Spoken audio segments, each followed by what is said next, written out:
One of these men is the captain of a whaling ship. What is your name, please? My name is Captain G.A. Hunter. My name is Captain G.A. Hunter. My name is Captain G.A. Hunter. Only one of these men is the real Captain Hunter. The other two are imposters and will try to fool this panel. Tom Poston, Faye Emerson, Gig Young, and Polly Bergen on To Tell the Truth with your host, Bud Collier.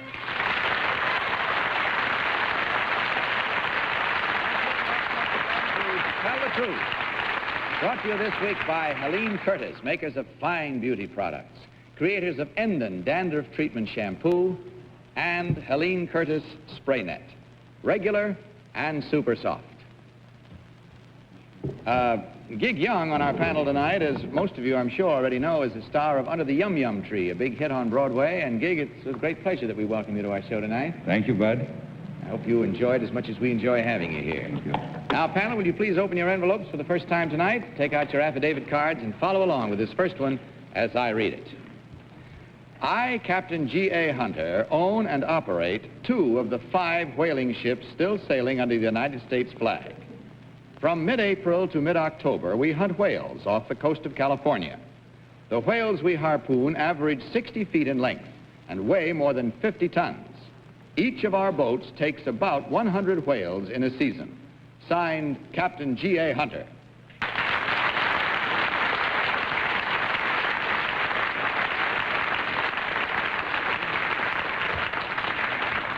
Well, to start things off tonight, you've just heard 3 gentlemen all claiming to be G.A. Hunter, captain of a whaling ship. And we'll begin this first round of questioning with Tom Poston. Tom? Thank you, Bud.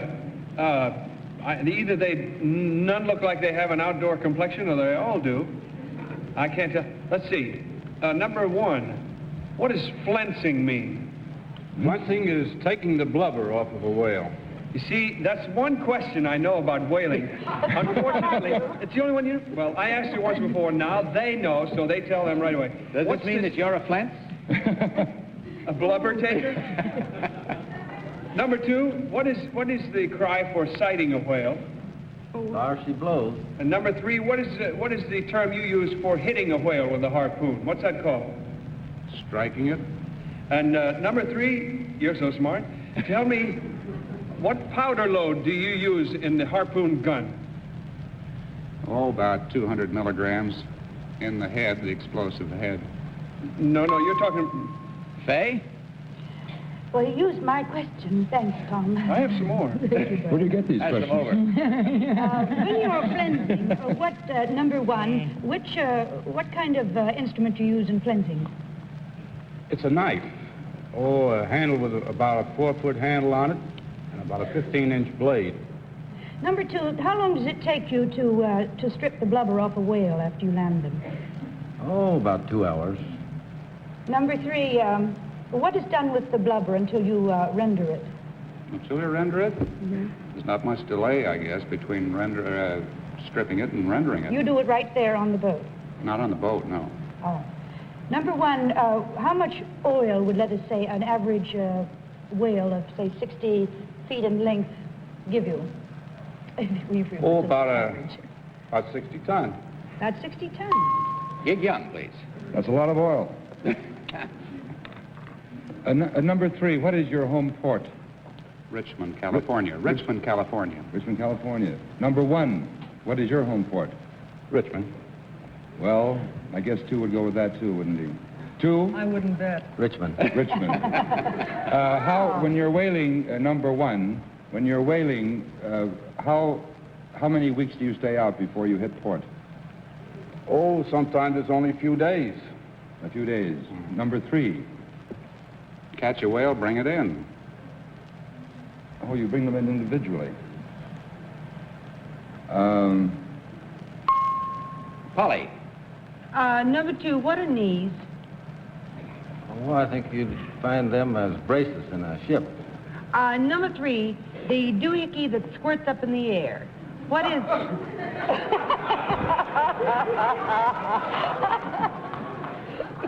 All right, smart Alec, what do you call it? Call over. It's called a whale's doohickey.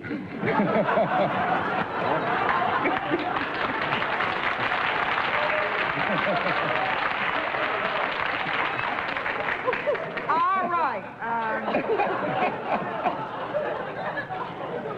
Why does it do that, whoever I ask, which I've forgotten now? It's air. That's just the whale expelling the air after it Doesn't a dies. whale have a mouth, sir? A mouth, sure. Well, don't they, why wouldn't the air come out of that? No, this is equivalent to the nostril, where he spouts the air. Well, that's it. Let's spout the... We learned a lot of things in this thing tonight. Oh, you mean, no, really, Time is that's up. like a nose? Time you is mean? up. Oh, it's a nose. We have to mark our ballots, if you don't mind. They never exhale through their mouth. No, never exhale through their mouth. So will you kindly mark your ballots now without consultation and vote for number 1, number 2, or number 3? It's too late to ask any kind of a question. I'm afraid so, yes, sir. Nice to learn so many things on this show. I never knew, I always thought flensing was something you did like this. Yeah. With a slaver, you mean? I would imagine it would be a lot of fun. Are you ready, Tom? Oh, no. No, I'm not really. I'll just guess. All right, for whom did you guess? I guessed for number 1. He said a very unusually inaccurate answer in response to Faye's question about how much oil you'd get out of a 60-foot whale. But I'll still vote for number 1 because I think it's number 1. Faye Emerson, your vote, please. Well, I'm going to vote for number 2 because number 1 said that out of an average 60-foot whale, which weighs an average of 50 tons, you get 60 tons of oil. That's what number 1 So said. that's what he said. Did he say 60 tons? And Yeah. number 3 said that they brought the whales in to render them, and I understood that in modern whaling you rendered them on board the whale ship. So I'm going to vote for number 2. Well, I'm wrong. All right, Gig, for whom did you cast your vote? I voted for number 2, and I'm very sorry. I somehow had the impression he might be the real Captain Hunter, and now I can't say why. But I've sensed, we'll let it go. All right, Polly, your vote. Well, I voted for number 2. Number 3 was awfully smart, which always scares me on this show. And I was a little worried about the 60 tons, too, unless blubber weighs less when it's solid than it does when it's liquid. Is that possible? Well, let's find out. A ton of blubber would be a ton of oil, wouldn't it? I would imagine. All right, we've got our votes in and our minds all made up, and I hope you have, too, if you're playing along with us. Our minds are reasonably made up. And we'll find out how well in just a moment as we discover which one of these gentlemen is the real whaler, captain of a whaling ship. So will the real Captain G.A. Hunter please stand up?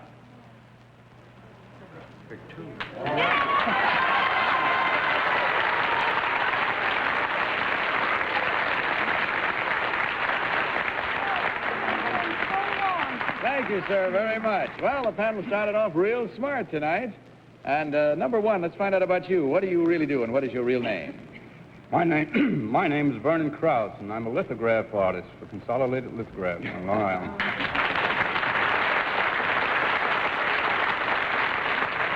No blubber in that business. No. Number 3, your real name and what you do, please, sir. Well, my name is Peter Krug, and I'm a personnel consultant with the Campbell Employment Agency here in New York. Thank you.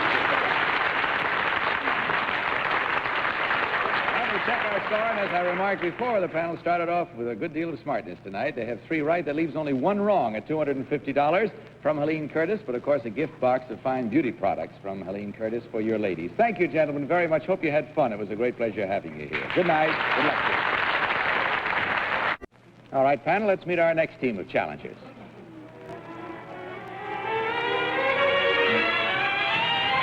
What is your name, please? My name is Yvonne Parsonette. My name is Yvonne Parsonette. My name is Yvonne Parsonette. Follow along again, panel, with your copies of this affidavit, if you will. I, Yvonne Parsonette, am a judo instructor. I started judo lessons 10 years ago to reduce, and I managed to lose 40 pounds. I became so interested that I went to Japan and studied at the famous Kodokan Judo Institute in Tokyo. In judo circles, I rank as a second-degree master, and I am entitled to wear the coveted black belt. Signed, Yvonne Parsonette. Very well, panel. You heard these three ladies all claim to be Yvonne Parsonette, judo instructor. And we'll begin this round with Polly Bergen. Polly? Thank you, Bud. Number one, what is karate? Karate is using the hands and feet as a lethal weapon. And number two, how does that differ from judo? Well, it means that the feet and the arms are trained just for this purpose of, well, judo, you have to just hit these points of the anatomy which are the most susceptible. I see.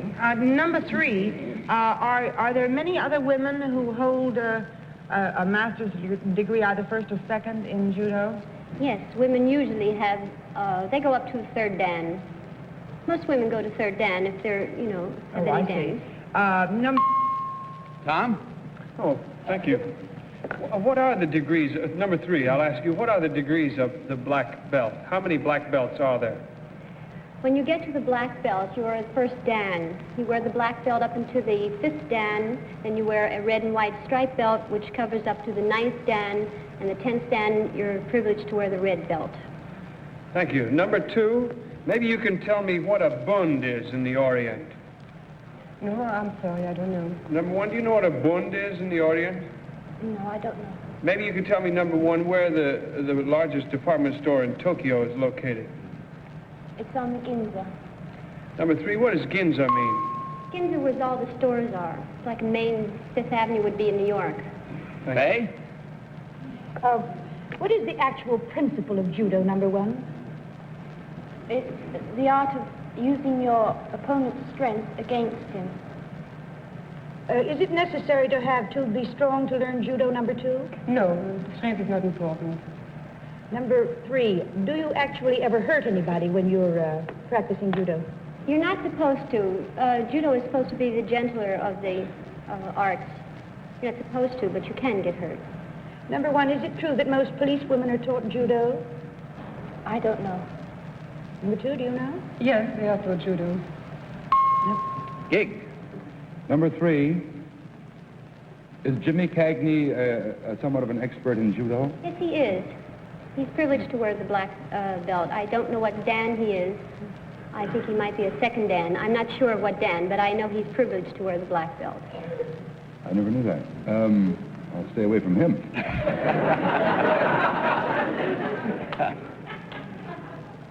Number one, how long did you... No, I'm sorry, it's in the affidavit, isn't it? 10 years. How long were you in Japan, number one? Nearly 2 years. 2 years? That's it. Once again, we've come to that moment of finding out who's who, and so before we do that, let's mark our ballots. If you will, please, panel. Without consultation, will you vote for number one, number two, or number three? Hump. Only hump? Hump and harum. Please mark your ballot as soon as you can. All right, Tom, for whom this time? Well, I voted for number three this time. And to be honest with you, I think because of the extent of the study which she has undergone to be able to lie this successfully, she deserves to be voted for. Faye Emerson, your vote, please. Well, I'm convinced I'm wrong, but I went for number one because she seemed to know very correctly the answers that I knew, at any rate, of the questions that I asked. Gig Young, your ballot, please. I am voting for number three because I don't think it's number one, and number three answered more questions, I believe. Polly, which one do you think is the real one? I voted for number one. I must admit, I leaned toward number three for a while, but number one was very quiet. She said, I don't know, a couple of times, which the imposters very seldom ever do. They generally know about everything. Only the real person doesn't know.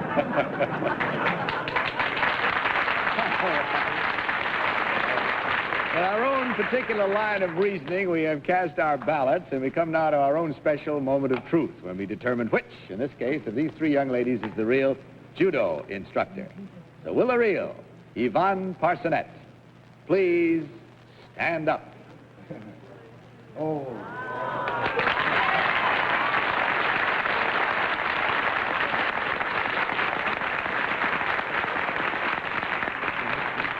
Congratulations to you. Thank you. Number 2, may we have your real name and what you really do, please? Claudia Marin. I'm a housewife and mother.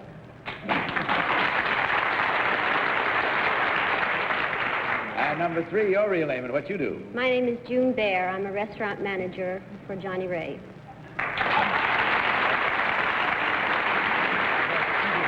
Our score shows this time that our panel didn't do quite as well, but they did 50% correct. That means 2 right and 2 wrong. So for the 2 wrong, of course, they're $250 each, a total of $500 for you ladies from Helene Curtis, and a gift package of fine beauty products from Helene Curtis for each of you. Thank you for being with us. Happy black, brown, red belt, whatever you choose to wear. Good night. God bless you. Now I'd like to present, panel, our 3rd team of challengers.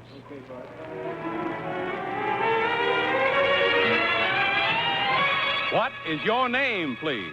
My name is Roland T. Sykes. My name is Roland T. Sykes. My name is Roland T. Sykes. Again, panel, having had a look at the gentlemen involved, let's read and follow along, if you will, their affidavits. I, Roland T. Sykes, now a Texan, am a former dance band leader from England. In England, my hobby was beekeeping, and despite the fact that I get stung several hundred times each year, I am still actively raising queen bees and producing honey. This year, I had the honor to be elected president of the Texas Beekeepers Association. As a matter of fact, I came to this program directly from the National Convention of the American Beekeepers Federation. Signed, Roland T. Sykes.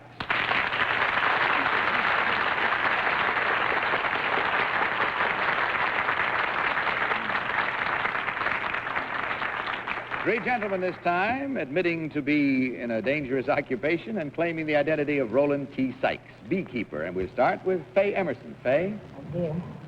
Well, number 1, Mr. Sykes, would I be ruled if I called you an apiarist? No, ma'am, you wouldn't be rude. That does mean a beekeeper, doesn't it? Yes. Does that mean a beekeeper? Yes. Number 2, what does tacit mean in music? Stop. Number 3, is honey influenced by the kind of flowers, let us say, or food that the bees get? To a certain extent. Where do you come from in Texas, Mr. Sykes? I mean, where do you live in From Texas? Laredo. Laredo. On the border. I see. Number 1, how many pounds of honey would you get from an average hive every year, or every time you collect it? 40, 50 pounds. Do you have you ever heard of sage honey? Yes. Number 2, do you grow clover around your farm or where you keep your bees? No, I don't. Number 3, do you have clover around your farm? Do I have a beg your pardon? Clover. Clover. No, not particularly. I suppose there's a little around there. Gig young. But it's not grown definitely. Number 1, do you place the wax, whatever they're called, that the bees fill with honey, do you place them empty in the hives for the bees to fill? Yes. Number 2? Yes, I place them in empty and the bees fill them. Number 3? Same here. I thought the bees made those. How many? I did. Oh, one light. I thought the bees made those. These are Texas. That's the only thing I know about bees. These are lazy bees. Ask them about music. Ask them about music. Polly? All right, I'll ask them about Right. music. Number 3, who was famous for rippling rhythm? Rippling rhythm. Yes. Never heard of it. Number 1? I don't know. Number 2, do you know? Nobody in England was famous for rippling rhythm. No? Oh, you never knew anyone in the United States We do things differently over there. and connected with English. I mean, connected with the music. Oh, yes, we know plenty of them. Oh, I see. Number 3, what is a bridge? A bridge is a change in tempo, actually, where it changes the melody and the tempo. Number 2, what is a release? Number 2. I don't think we have the term release. We Number have, one, we what have is a a we release? have a bridge. I don't know.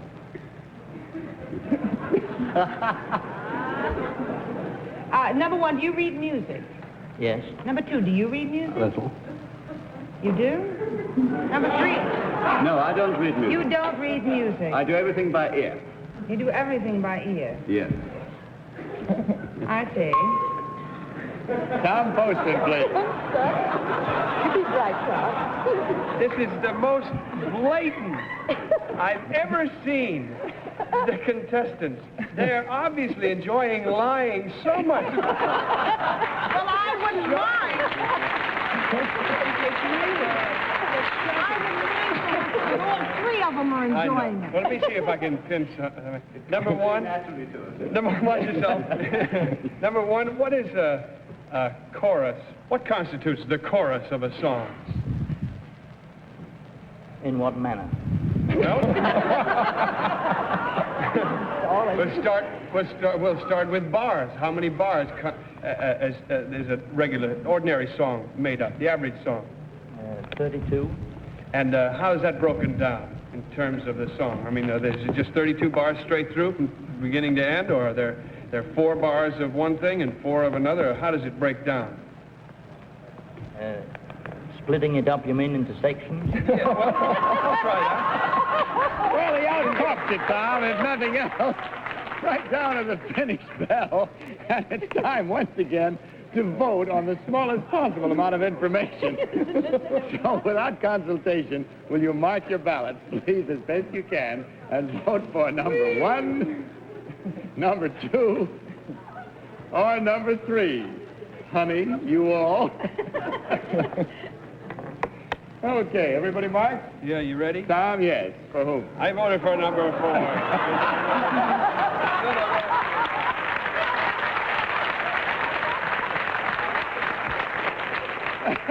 I'll go for that one. One vote for the little man who wasn't there. It's shocking the way they're enjoying this line. Number 1 is your vote. All right, Faye.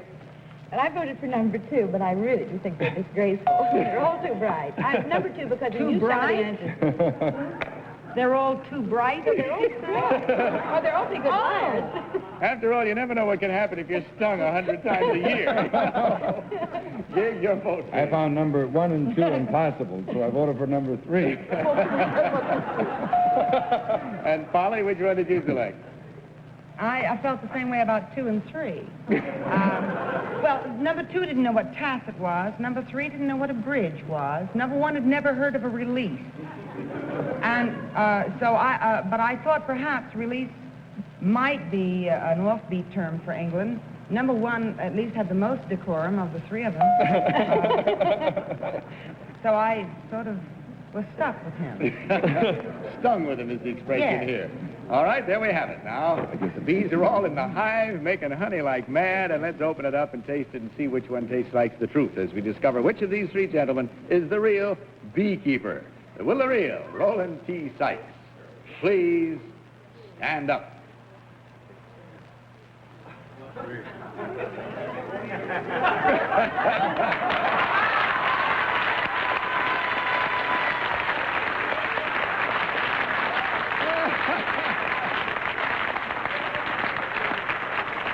Thank you, sir, very much. I believe you said they do not have the term release in England, right? I've never You've never heard it? No. All right, number 2. It's just another term for the bridge, actually. Or the Middle Age. Number 2, your real name and what you really do, please. My real name is Bobby Blick. I am the general manager of the Luau 400 restaurant. Thank you, sir.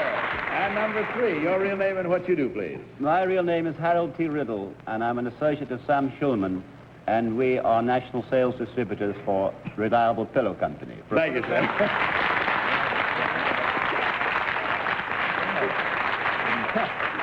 Well, when we check on our score, we have kind of a mixed-up bit of voting here, but like the last round, we have 2 and 2 if you total them that way. There were 2 incorrect votes at $250 each for a total of $500, which should buy, even when divided, a large amount of honey. Thank you for being with us, and a gift package of fine beauty products from Helene Curtis for each of you, for your ladies. Thanks for your visit. Good night and good luck to you. Who did? Well, Polly announces that she got them all right, and she's Well, about I have to speak. announce it because I haven't got any right for 4 weeks. Well, you see, Polly? Polly, this is what happened if you just beehive. Unfortunately, that's all the time we have for tonight, except, Gig, it was nice having you with us. Come back again. Thank you. Good night, panel. Good night, Bud. Bud Collier saying good night from Helene Curtis and reminding you to tell the truth. Good night, everybody. To Tell the Truth is a Mark Goodson, Bill Codman production. The name in our mailbox is Porter, To our friends, we're Pete and Gladys. and we're at home next on most of these stations. Drop in.